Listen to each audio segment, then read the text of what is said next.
বাড়িতে কেউ আছে নাকি গো? এই তো আছি গো। ও বাবা এসো আসো আসো আসো, বসো বসো বসো বসো, বসো বসো।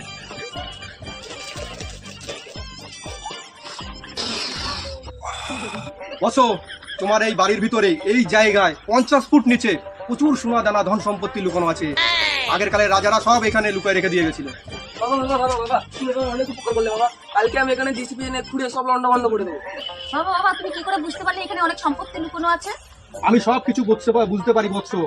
আমার অনেক তপস্যা করা আছে, আমি না অদৃশ্য জিনিসও বুঝতে পারি। ঠিক আছে বাবা, তাহলে তুমি একটু বসো, তোমার জন্য আমি একটু জল খাবার নিয়ে আসি। এই নাও বাবা, পান্তা ভাত খেয়ে নাও।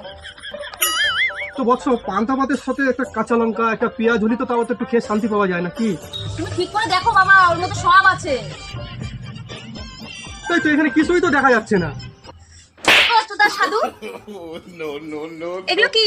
হ্যাঁ, ভাতে এই কোনা ভাতের নিচে পেঁয়াজ রাখা আছে, তার কষ্ট করা আছে, আজকে দেখা হয়েছে 50 ফুট নিচে সোনা রয়েছে, সেইগুলো তুমি চোখে বাঁধতে দাও? বলো না শোনো।